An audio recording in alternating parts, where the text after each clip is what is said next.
Hey, hello, good evening to you. I, of course, am Bill Sylvie, aka the Dungeon Delver. It's good to see you. It's good to be seen by you. I hope everyone's doing great this evening. I wish I could say that everything was hunky-dory where I am, but, seems like things are always a little bit up in the air around Casa Sylvie, and, well, this is currently no different. Mrs. the Dungeon Delver is doing unwell right now. So I know I mentioned it in the Discord. And if you're new here, yes, we do, in fact, have a Discord. I'll share that with you as soon as I put up a little bit of tin can rattling there. But anyway, yes, as I mentioned on our Discord, which is here, she is not feeling well. Let me say copy and paste. So you can join us over on Discord if you want. But anyway, so I don't want to rush and be unfriendly about it, but I do kind of want to get a move on tonight and take a look at some S3. Let's see. Let me just open these here. I finally have a decent scan of it.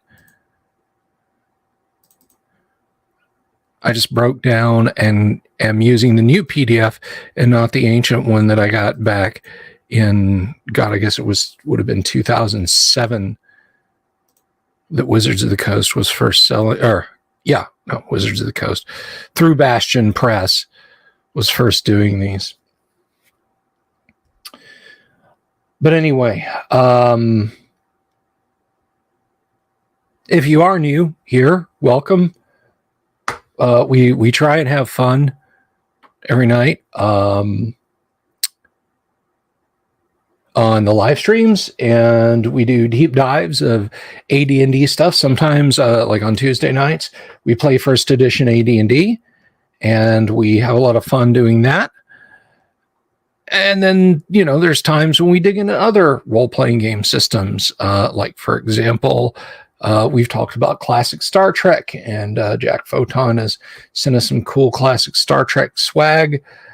And, we just, we dig the old school around here. That's what we're all about.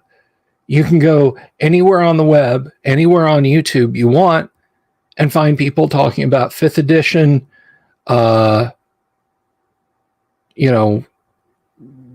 years old 3.5 games, Pathfinder, Starfinder,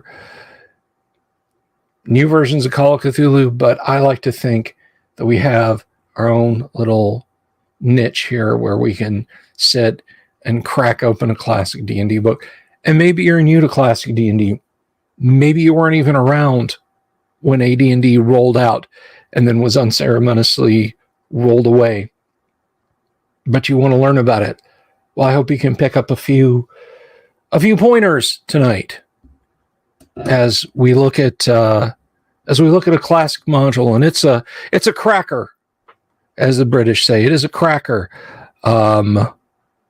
This particular one, as we mentioned last night. Now, this is the third in the S series, S standing for special, and stress, and sickness, and a lot of other things. But in this case, S stands for specials, and Tomb of Horrors is, of course, S1, and I can't think of a single D&D player who doesn't at least know that one by titles. S2 is White Plume Mountain, which I have often said is the Walt Disney World of D&D modules, and it really is. And S3 takes us into a completely different realm, because S3 was inspired by Gary playing testing Metamorphosis Alpha and Gamma World with Jim Ward. And there was always the idea of, how many episodes of Star Trek did they go to medieval worlds where things were all backwards and they had to hide that they were men from space and so on. And so this trades in tropes like that and the High Crusade, a Connecticut Yankee in King Arthur's Court, any number of time travel things that put that put high tech and fantasy together. So that's what we're taking a look at. And like I said, I have a better scan of this now, and I have I have a gorgeous illustration book now, and this is a lovely annotated version. So where we left off last night after we talked about this, and I'll give anyone new here a look at arguably one of the better pieces of color art for classic D&D.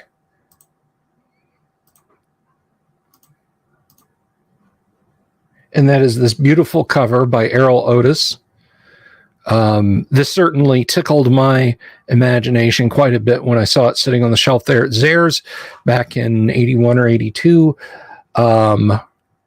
We have a guy wearing a space helmet, but he's also got, Roman stuff going on here, a knight with sword, but also that Trey Cool aerodynamic looking blaster pistol there. He's shooting through that thing. And then there's this fellow here is just, he's got a wizard hat. He's got a Stars and Moons wizard hat, just like I do over here somewhere. And we've already, we've talked about the wind up. I just want to show off that it's much nicer. So let's just jump right into what we've got, because I want to show some of these. I want to show some of these illustrations to you guys. The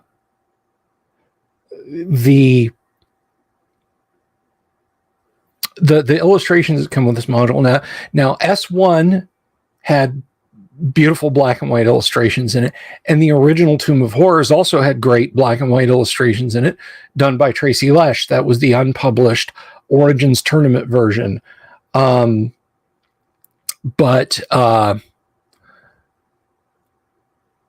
this is a little different because we get tons more illustrations, and they're not just illustrations. This is unique in the history of D&D because let me see here. Is it in book? I think it's in book 2. Let's look in book 2. Yeah, book 3 is maps. Yeah, maps, which we'll get into deeper later. But let's take a look at something here, because we talked about the different illustrations. We have illustration 1, the doors around drop tubes, and then illustration 2, the drop tubes. And then what else do we have here?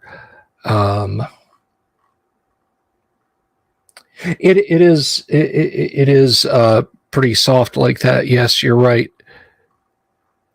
Let's see. Well, let's take a look at some of these gorgeous illustrations. We're going to hop over here. And you might say, hey, what's so great about this? That's just Jeff D. And I got to tell you something. The idea, the trope, if you will, that decades prior, mind flayers came to the world of Greyhawk on the spaceship as hostile aliens. I love the idea. Mind flayers are not native to Greyhawk. They were somehow beamed aboard this ship, and then, of course, there was the quarantine. They locked off the ship's sections and were flying in formation, but one of them got sucked away, and that's what we have here. So what is this? Well, this is an illustration booklet, specially designed for use with this module. 60 illustrations, 4 of which are full-page color illustrations. Full-page color illustrations, guys. So we've been told about the drop tube illustrations. Let's take a quick gander at those. And we actually... We start off kind of on the wrong foot here, because we need to rotate that around. So whenever you come up to a door, this is what you see. Your players are going to get mighty tired of that. Then Here are the drop tubes with the irising hatch at the top. And we can definitely see that not everything is okay. A little bit of wreckage there. What's happened on this ship? You can see some detritus in the corners and so on. And so I ask you guys again, would you go so far as to make the ship recoverable? And here's even more of a question. Occasionally they talk about skeletons being found. What if an intrepid cleric wanted to use a rod of resurrection on one of them? Think about that. Those are questions your players might have. Hey, what if we raised one of these guys up and they could help us out with the ship? I hope your players don't listen in on that. So let's see. So let's go to 3, because 3 is actually the first thing that we see. Zoom in there. We got some veg pygmies, but they're not what we're here for. Not yet, anyway. This is, I believe this is more Errol Otis here. Yeah, it's got his definitive cross-hatching. So here's the little metal door of unknown provenance.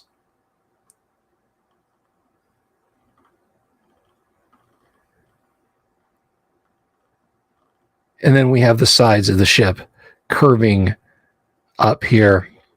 Now, it's clear that the ship is kind of spherical or hemispherical. If you were so inclined, I would dare say you could have some fun with this. And I know some DMs who have actually said that they would, by saying that this is a Union class dropship. All other things apply about the ship, except for maybe a couple of decks being changed, but that this is a Union class dropship from the Battletech universe. So wrap your head around that one, huh?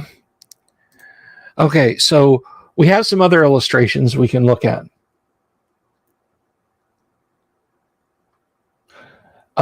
Jason says, in AD&D, someone who's been dead long enough to become a skeleton can't be resurrected. They can't be raised, but they can be resurrected. They can be resurrected. I want to... Let's see. Just so you guys don't think I'm crazy.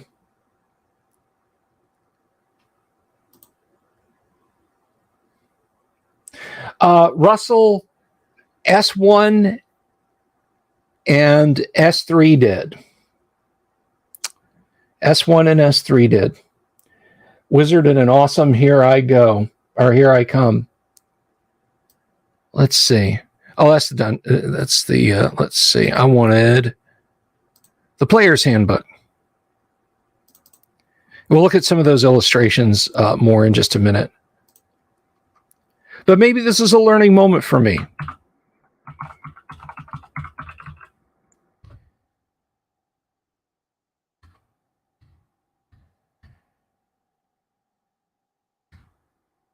Resurrection, 7th level cleric spell. 10 cumulative years per level of the cleric casting the spell, i.e. a 19th level character can resurrect the bones of a person dead up to 190 years. So, depending on what level person created a rod of resurrection, or the level cleric you take the bones to, or is playing in this module, I mean, if you've got a 14th level cleric, 140 years, the ship has been there for decades, not centuries, but decades.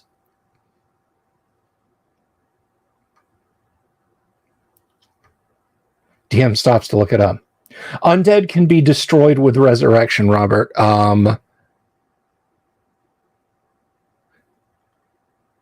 Basically, if you resurrect an undead, they become a living person.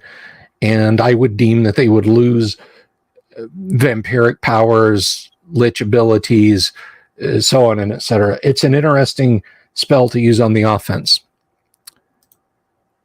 Okay, so random encounters in S3. 9 to 16 veggie pygmies with 2 to 5 dog creatures. Illustration number 4. Whoops, maps.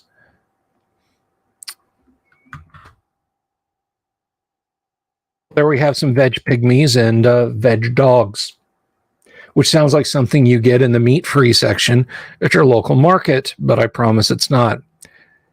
I just love how pleased the two veg pygmies in the front look to be able to do some harm to characters.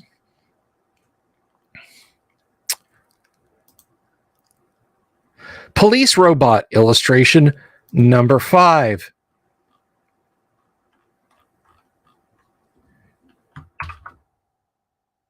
There's a police robot.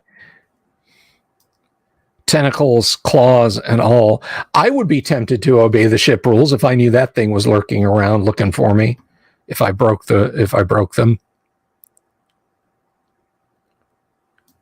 I have the strangest feeling that I once asked Gary if this ship came from Earth, like our Earth, and I can't remember what he said. Maybe I can ask Jim Moore. A day like with more dexterity, yes, Halsey, definitely. R2-D2 on acid, I like it. Or this is R2-D2. This is R2-D2 after watching hentai.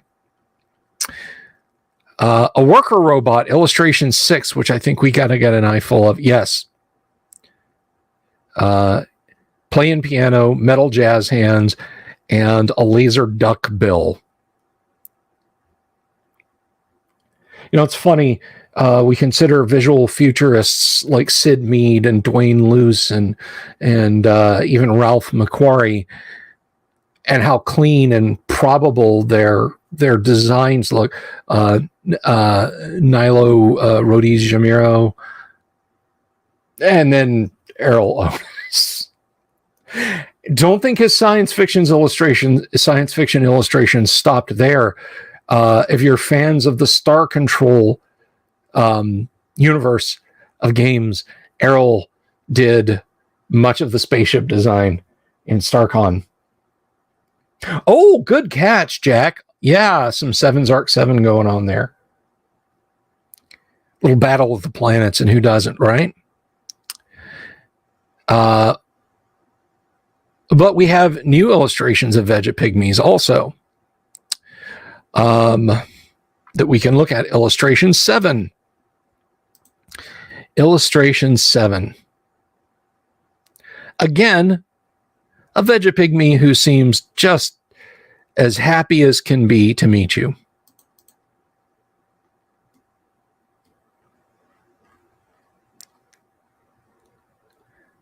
Just a smiling.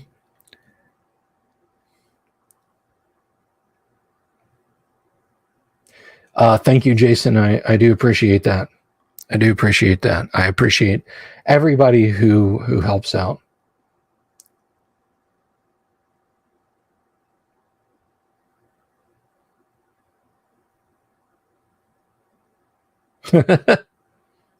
Oh man, I just thought of something. Speaking of Lovecraftian hell and this, what if this ship is all infected with like spores from Hell World Ramina? If you're familiar with the work of Junji Ito, that could be horrifying. The characters fly to a carnivorous living planet, like many times larger than the Earth.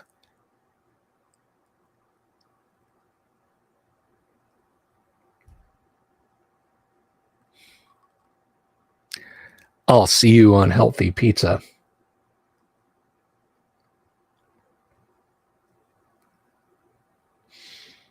Nice cup of mushroom tea.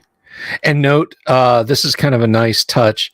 I'm going to butcher this, particularly because A, I'm using it wrong, and B, I'm pronouncing it wrong. Mise en scene, something that's hidden in a scene there. This little skull that Errol put in there. I always thought that was a nice touch.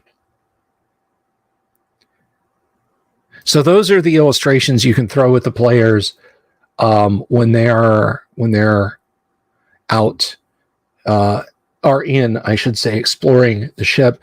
Now, one thing that I've always wanted to do, and I've never done it because I've never brought a module to an event that had an illustration book, but I have long thought about taking these and blowing them up, like printing them on multiple pieces of paper and having an easel, joining them together, trimming them and joining them together, and having an easel and showing them.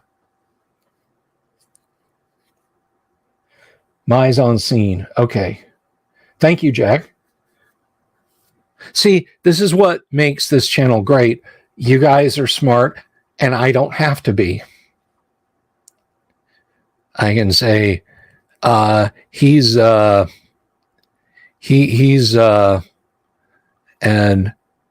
auteur, and somebody's like, it's pronounced auteur. Ah, yes, auteur. Ms. en scene. Well, you put two I's, so I thought the I was long. Anyway, so those are some of the things you can bump into, as it were. Now, unnumbered rooms, and let me tell you what, a truer word, alien xenomorphs on it. That's just mean. Although I would imagine that like cure disease and heal would just like no problem. Oh, the thing burst out of my chest. Raise dead. Although I think collectively the authors who work in the alien universe have decided that even if you got like into a surgical thing, like you guys remember, and I know many of you are trying to purge the memory, in Alien Prometheus, when the woman had the thing do an emergency C-section and take what I guess they call the trilobite alien out of her belly, and then it sealed her up. If you do that with the xenomorph, even though you get it out of you basically in the matter of a week, you're dead from super cancer. Like if you did that, or if somehow you survived it bursting out of your chest, it puts out tendrils all over your body to suck up nutrients, to give it the strength to bust out of you in the first place. And that essentially triggers like massive organ failure all over your body. So even surgically remove the alien is not a thing. But then I would guess cure disease would fix that. Back then you could have done this with an overhead projector, Halsey. When Spock got the flying pancake. When I was a kid, I always thought that looked like a cheese pizza, but pancake I think works better. A little flump, a little chaotic evil flump right on Spock's back.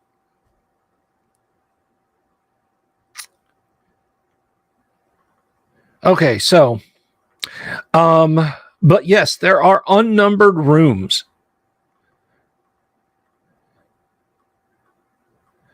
And the unnumbered rooms, we're told. Now, I just want to pause real quick. We're not going through each and every section. We can't. We would be months working through this module trying to do that. And I'd like to wrap it up in a few shows. Don't worry about it. When have we ever stayed on topic here, Jack? The only time I will assiduously adhere to a topic is if. No, I'm not even going to say that. That would sound very grifty of me. Unnumbered rooms. These rooms are typically apartments, activity rooms, those with doors which require no color card, and utility maintenance storerooms. Unless noted by a number code, each such area is thoroughly looted, has some jumbled furniture, rotting goods therein, and from 0 to 3, D4, 4 equals 0, inanimate skeletons of generally human appearance. Everything is worthless or in bad condition. The furnishings, plastic or metal, and only bits of rag and odd pieces of junk can be found. We have dining rooms, kitchens. Now, this is a fun one. When I was a kid, I always thought this was just the coolest thing in the world. Let's see. And that is the arcade, the game rooms. These rooms originally held various amusement devices of mechanical and electronic nature. The mechanical ones have been broken and looted, but the electronic ones are still functional.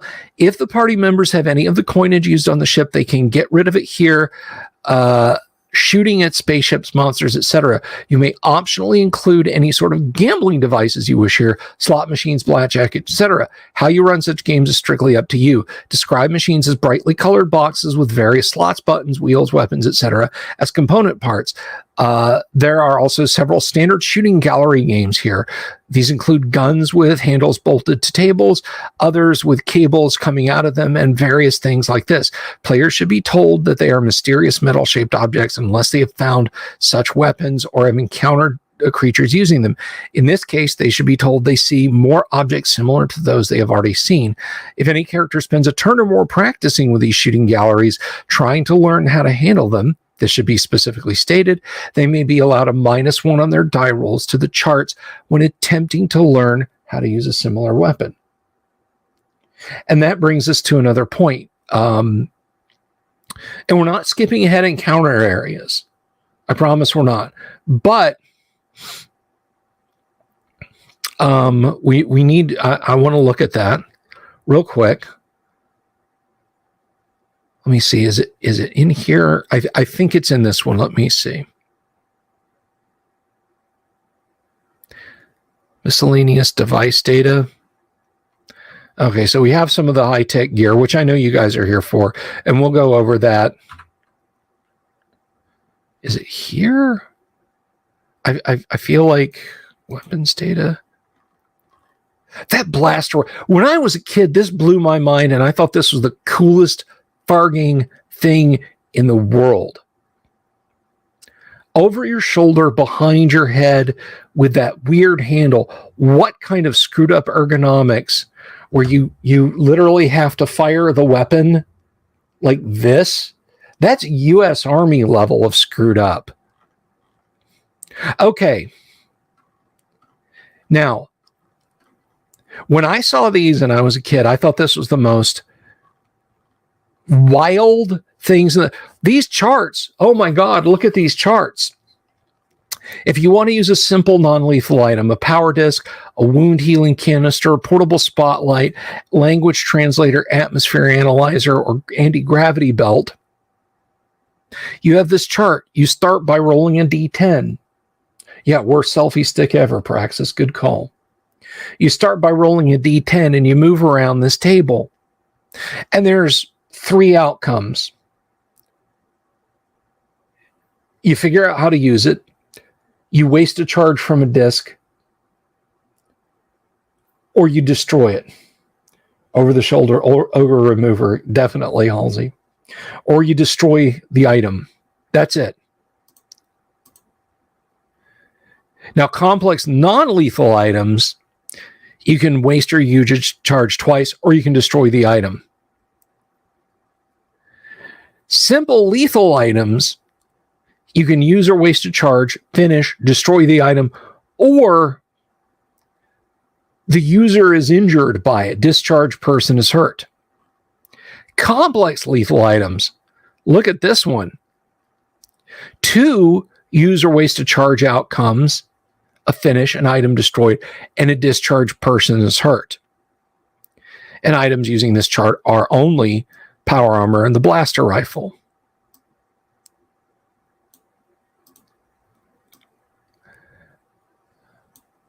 But dig this. Stop it. Dig this. I just want to show this by comparison. If I can find it.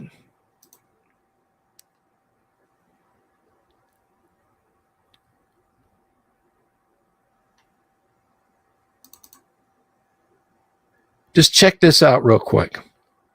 If you haven't seen this before, and we've kind of done a deep dive on Gamma World, and it's relevant to this. It's relevant to this, I think. You know what? Here, let me see if I can find it in bookmarks. Reference sheets. Is it in reference sheets? Maybe it's in reference sheets. Monsters and Treasures. If you've never seen the Gamma World equivalent of these tables, hold on to your shoes because your socks are about to be blown right through them.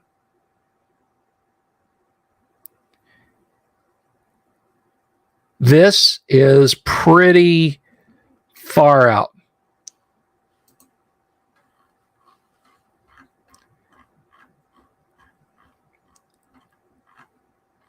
Notes. The handle flew off and everything. What the junk? Hey, Bob, I think I broke this. That's a play example. So those charts we just saw, pretty intense, right? Particularly the complex one. Imagine taking your player through one of these. Look at that.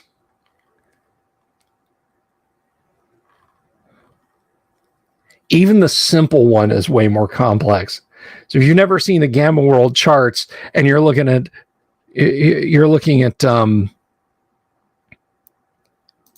that and you're like, wow, that's really complex. No, it's not. No, it's not. Praxis says my accent kills you if I can find it. If I can find it. Sorry. I guess I should watch that. Maybe YouTube will pick that up as a dirty word. Looks like a dungeon map. These charts are actually from TSR put out a Star Probe.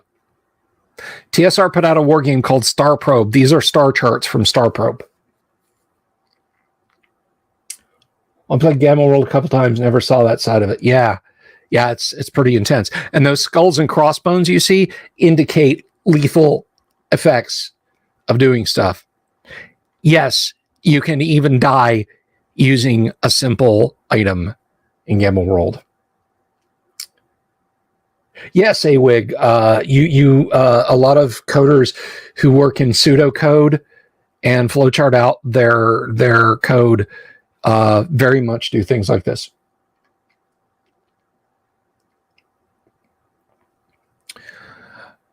Okay, but let's go back to Gamma World, or Expedition to Barrier Peaks now. So there's your flowcharts, guys. When your players start picking crap up and using it at random, Dungeon Masters, go to these flowcharts. Or if you're feeling particularly cruel, crack open your copy of Gamma World and go to those flowcharts. I don't recommend using these flowcharts. Let me tell you what, high-level AD&D players going into Gamma World, yeah, my fighter has 50 hit points. My peasant has 90. Well, I'm still good with a sword. I have this little tool of the ancients called a black ray gun, which will erase you from existence. No save. Hail, Michael Connor. Okay, so you get the idea that there's a lot of interesting stuff going on here. And the lounges area, I have a winter Crown Royal bag that my good buddy and frontman for Hayfire, if you're in the Central Florida area and you like a good country rock band, go check out Hayfire and tell Brandon Goldthwait that Bill Sylvie said howdy. But Brandon sent me this awesome beige. Here, let me bring this up here. But that is like a beige Crown Royal bag with a snowflake on it. I quite like it. I like my purple one too.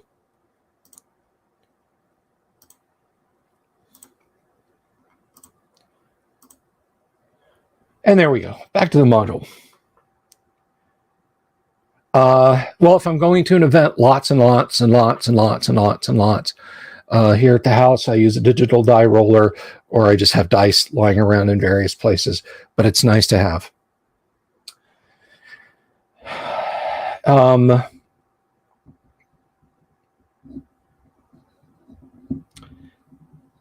Anyway, so let's continue sifting through the ruins. Lounges. These areas were once very posh, Spice, and comfortable, but they are now messy. There are torn easy chairs, small tables broken and overturned, broken drink and snack dispensers, rubble and ashes from fires, bones and skulls, and some few personal items in the deep folds of lounge furniture lost during the last few hectic days before the plague took over everyone. Roll a d6 for each lounge area to be searched. Check only once. The treasure found will be notes on an escaped intellect devourer, level 2. Must use comprehend languages to understand. It will detail where the creature has been confined. After the first one is rolled, a brown card will be found thereafter. 1 to 3 ampules of serum, which will cure any disease if injected. 70% potent, 20% neutral, 10% poison. 1 piece of jewelry worth 300 to 1,800 gold. 3 pieces of jewelry worth 1,000 to 4,000 gold pieces each. Jet black card, violet or orange card, 50-50. 1,000 to 4,000 gold. Lieutenant Uhura was kicking back, wearing nothing but a lot of ice and a dirty smile. Sorry, now you have that in your heads. Meeting rooms. They're just like conference rooms, and many skeletons. Recreation area for various group participation, games, and similar activities. I guess you would think like a 10 forward kind of area. There are many piles of litter and skeletons in the place. The party can spend many turns searching here and find absolutely nothing useful. Medical areas. Now, this is interesting because I think we get, yes, I will show you guys a couple more illustrations here. Med 1, this is an emergency treatment room with a female android nurse. She will automatically treat any wounded human who enters. Now, if you're feeling dickish as a DM, stick to human. The half-elf, the elf, the dwarf, the gnome, the half-orc. You're out of luck. Using a healing spray, which will repair 2 to 24 hit points of damage. The device has 5 charges left. If asked, the android nurse will give an injection which will cure disease, neutralize poison, or counter radiation poisoning, any of which will be effective within 3 turns of affliction. Note that requests must be in a language understandable to the android, mainly the language of the ship. If attacked, the android will not fight back nor summon any aid. We'll look at what she is here in just a second. Med 2, illustration 9. This is the emergency operating room. Gets kind of grim here. Hope you're not too into body horror, audience. A malfunctioning male android surgeon is on hand to greet anyone entering. The android has an 18-1 strength and it will attempt to grapple. Yeah, you got to do that. Anesthetize and operate upon whomever is grabbed first. If it overpowers any creature, it will anesthetize him or her and begin operating in a single round. The second round will kill the victim. As with all androids, it is armor class 3, move 15 inches, 35 hit points, number of attacks 2, damage 1 to 8 with no weapon. It attacks as a 7-hit die monster. Acid and fire do half damage.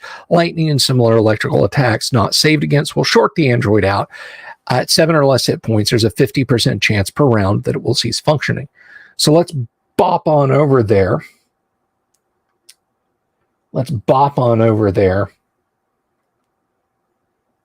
Yikes, Luther. I thought my Lieutenant Uhura joke was, wow, we're going dark places tonight. And I did it again, not the map section. All right, so 8 and 9.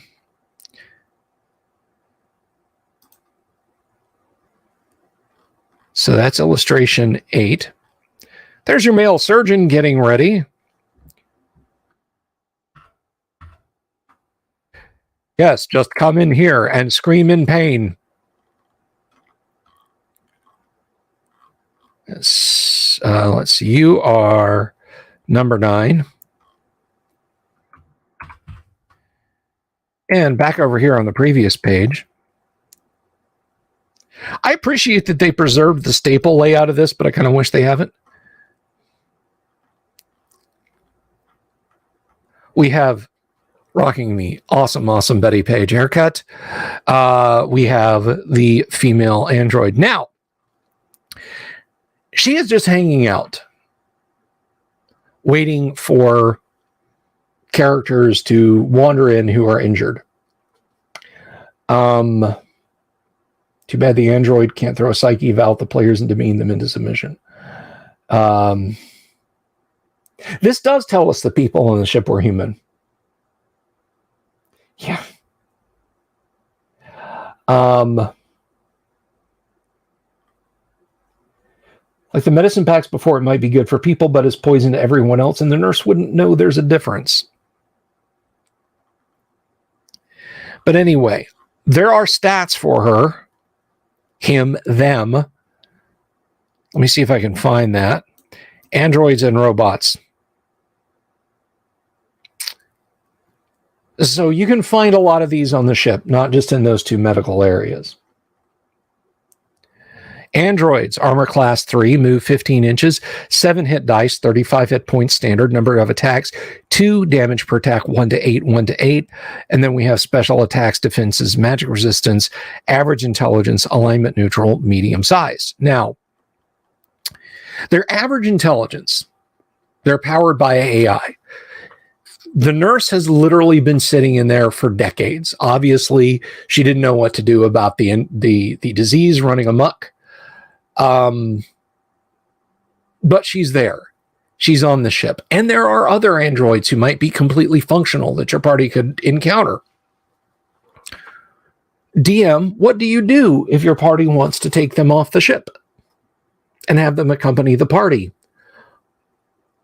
Can they learn the common tongue of Greyhawk, even if a character is speaking tongues and using comprehend languages or has a helm of comprehending languages?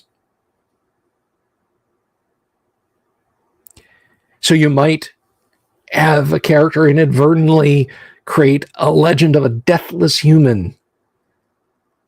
You know, they go out into a village and they just continue to fulfill their primary function of healing people as best they can. The operational ones and not the malfunction ones who will vivisect a character like that. So there's an interesting question for you guys. Interesting ethical questions. And then there are robots, police robots, worker robots. Crichton from Red Dwarf and him tending to the skeletons. Yes. Tending to the skeletons of the dead crew as if they were alive. The books, there's 2 Red Dwarf books that I'm aware of. There might be more. And in one of them, when we meet Crichton, they're one of the crew of the ship. I think it was the pilot. The supermodels, the women supermodels are all dead. You know, the pilot, as the ship was crashing, dove into the stasis pod as it was closing, and the stasis pod closed, slammed down on his legs and sealed. He was immediately put in stasis. His legs outside decay and cease to exist. When the crew of the Red Dwarf finds it, they open it up. He screams in horror for a minute and then dies. Grim stuff. No, Luther, she does not. She is not a combatant, let us say. I mean, I would think she's capable of defending herself. All androids have 2 attacks, 1 to 8, 1 to 8. And I assume they just have they have alloy insides and they can punch you. I tend to think of them as like Bishop from Aliens, except maybe not as committed to smuggling a facehugger egg onto the ship. Oh, there would be a twist. This is a Weyland-Yutani ship.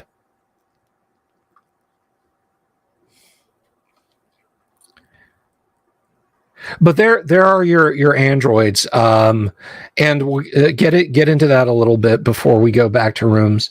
We got about 15 minutes left tonight, and then I gotta take off. Androids are designed to appear exactly as a human does. Half are male, the other half are female. Each has a built-in frequency key to duplicate yellow and violet color cards. This will permit androids to gain access to all areas requiring these colored cards. Androids are programmed to be able to use any human standard weapon. They are impervious to cold, take only half damage from acid and fire. Paralysis, gas, poison, and gaze weapons are useless against them, but if hit with electrical attacks, there's a 1% chance per hit point of damage they sustain that the attack will short their circuits. Immersion in water for 3 full rounds will always short circuit an android unless it is a specially built underwater model. As they are machines, spells do not have any effect unless the magic affects their components. Thus, any charm or hold is useless, but a heat metal spell would do damage as noted with respect to hit points to the android. They'll have unruly patience subroutines. Yes. Androids with various purposes have different strength ratings. Standard strength is 15 on female and 16 on male. Look, Gary wrote that. Don't at me. I'm not saying it's right. Guard androids have human maximums. Dexterity standard is 18. Vision is 150% human norm with infravision to 60 feet. Their hearing is 150 to human norm. At 7 or fewer hit points remaining, there's a 50% chance per round the android will cease functioning.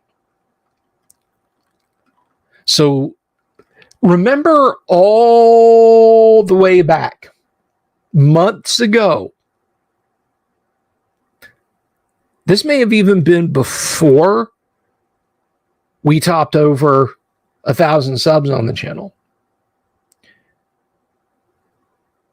There are parts of Greyhawk that are hot, Michael, and I see where you're going, and I like it. Down in the Amedio jungle, in the Sea of Dust, or the Aber-Alls, the Bright Desert. Yeah. Get to the chariot. Anyway, what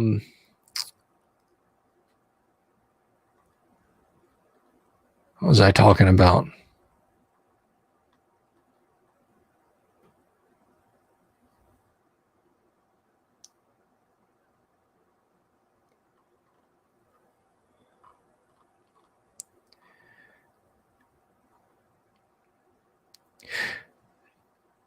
But you could, oh, right.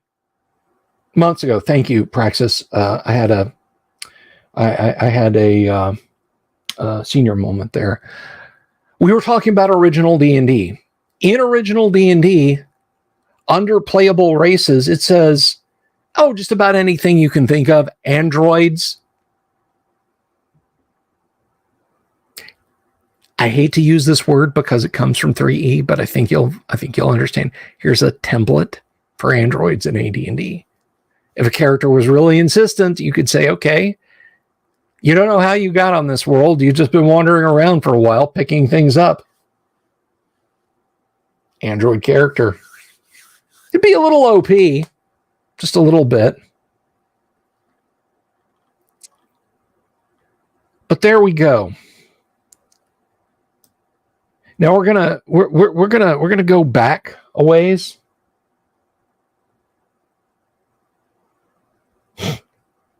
Luther once again wants to change it. Xenomorphs weren't good enough for him. The Thing on everyone. Okay, here's a question for you, Luther. The Thing or a xenomorph? Who wins?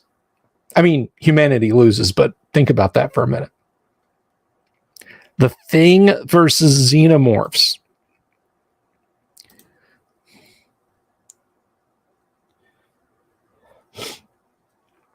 A demon versus an invisible stalker, and innocents getting caught in the middle. Yeah. By the way, those of you who have the Iron Maiden band, Iron Maiden album, Number of the Beast, look all the way down in the lower right-hand corner of the cover. Okay, so we talked about androids. We talked about the Metabots, the good and the bad. Laboratories. And stuff you can encounter in there. Special research facilities for biological, biochemical, and chemical projects related to alien life forms, and eventually were used to stop the plague aboard. These labs without color-keyed doors are general-purpose work areas, and they contain nothing of value or interest except some empty plexiglass retorts, beakers, petri dishes, vials, etc. Yo, Mr. White, we're cooking. There are a few smallish cages for animals, which now contain nothing but bones. Bones. What chance do we have? I'm a doctor, Jim, not a miracle worker. Work counters and the like. Lab A. And remember, this is not just 2 locations. This is all over the place. Lab A. This room contains a lab technician worker robot still at work. And this is heartbreaking to me. I don't think this is funny. I don't think this is like, ha ha. Maybe I don't have the right mindset for that kind of humor. A lab worker technician robot still at work, vainly attempting to find a serum to cure the plague which wiped out the ship's human population a century or so ago. Oh, yeah, Luther. I mean, this is so cool. The virus of which was the cause of it all, died out itself when the last human host died. If the party displays a yellow card, they can help themselves to anything in the place. There's 2 ampoules of poison antidote, 3 of cure disease, a canister of healing spray, and then we see the end of the module. And they will call security if you attack them. Spock, do something. You know, it's hard to say which of the trio were my favorite, but I got to tell you, Bones is, I mean, just, there are days when I'm just like, Bones McCoy ahead of everybody. And then we have a hydroponic culture lab, which, like Medical Area B being deadly to characters and Medical Area A being helpful, Lab Area B has spores of russet mold in them. If any use of a computer console has been made prior to entering Lab B, the computer malfunction factor will have caused it to pump nutrient solution into the tanks to feed the supposed culture. Thus, the room will be packed full of russet mold. In this case, when any door to the place is open, an avalanche of the stuff will pour out over the 10-foot square, 100 square feet area outside. Everyone covered by the stuff or within 3 feet of it must save versus poison or become irradiated and be a mold culture. Medium. The victims will die in 2 to 5 turns, but within 21 to 24 hours, a veg pygmy will arise from the mess. It will not recall any other existence and will be hostile to anything other than its own kind. Those saving versus poison will take 5d4 hit points of damage from this stuff.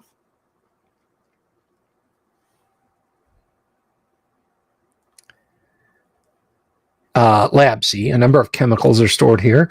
Most chemicals are no longer active or have no use to those ignorant of chemistry. There are 20 of each sort of container. A few have the following uses: white powder, a defoliant, which damages vegetable life forms, shambling mounds, tree ants, veg pygmies, or will absolutely wipe out a 10-foot square area of vegetation. A total of 10 handfuls of powder are in the bottle. 2nd, 7th, and 9th. Clear fluid acids, 3d4 hit points of damage when spilled over any living creature. A jar of green powder, highly poisonous chemical, which must be saved against at -1 if touched, -5 if tasted. 20th jar, pink powder, 36 doses of a chemical which will enable a human to have infravision to a range of 90 feet for 6 turns. Hey, we need to see in the cave. Just a second. Oh, wow, I can see in the dark. First large ceramic bottle, a greenish fluid which causes plants to grow. The veg pygmies consider this a great treasure and attack to get it, for its odor will drive them to a frenzy. Second large ceramic container lined with a special material, for it contains an acid which will eat through deck metal in one turn. The entire contents will eat away a 10-foot diameter section of the deck. Only one deck will be dissolved. If the acid is used as a weapon, it will cause 3 to 18 points of damage the first round, 2 to 12 points on the second, and 1 to 6 on the third and final. All bottles are made of glass unless specified. Not really in provision, but you think you could say, yeah, Mark, exactly. Are you sure you can see in the dark? Pretty sure, man. You put that Pink Floyd back on. Set the controls for the Heart of the Sun.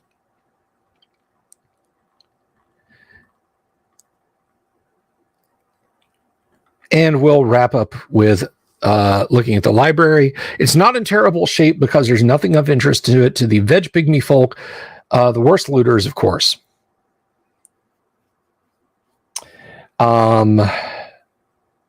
Fixed tables, comfortable chairs, and 24 microfilm viewers, which shows how based in the 70s. We have an interstellar starship. We have cure-all drugs. What is their media stored on? Microfilm. They're sealed and maintained by the computer. One viewer in 6 is operational and will show something if the switch is thrown and the character looks into the viewing section. For 2 full turns of viewer will show either totally unintelligible writings and diagrams, alien and technical, views of stars, planets, and other similar things, or pictures of alien life forms, none of which are useful as they are not included in the kinds taken aboard. After 2 turns, there is a 1 in 6 chance that the viewer will begin showing schematics of different levels. And then there's a chance it could break. There's one you can ask. It takes voice input. Beneath one table is a skeleton of a human. Was wearing a formal uniform. And it will clue them in that it was an important person. And you can get some interesting loot from it. 1 in 6 chance of showing porn. There you go.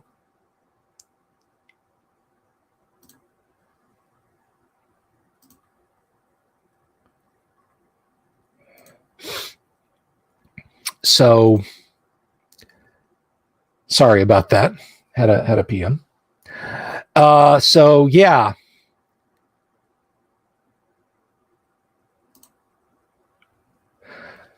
So far, this is what we're finding. We're finding a lot of ruin, and we're finding a lot of indication something went wrong here in this metal castle.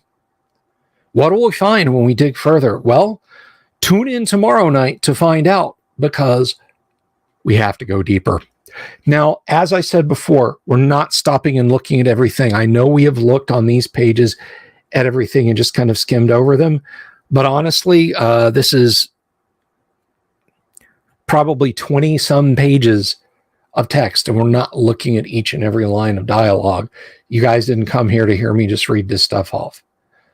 So thanks for stopping by for what we've got. We're going to be hitting more highlights and more areas, because there's stuff coming up that'll just blow your minds. And we'll see those color illustrations we talked about. It's going to be good. It's going to be fun.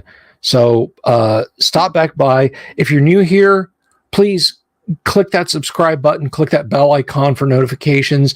If you want to support the show financially, we are on Patreon and we are on Subscribestar. You don't have to. I always appreciate it if you do. It senses a singularity in fluidic space and speed. I don't get that one.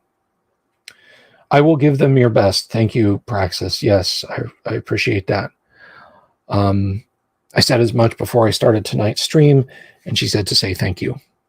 So I'm going to go tend to her now. But before I go, his divine shadow, Michael Connor, his divine shadow. Good luck. We're all counting on you. But let me take a minute before I go, because I want to thank folks.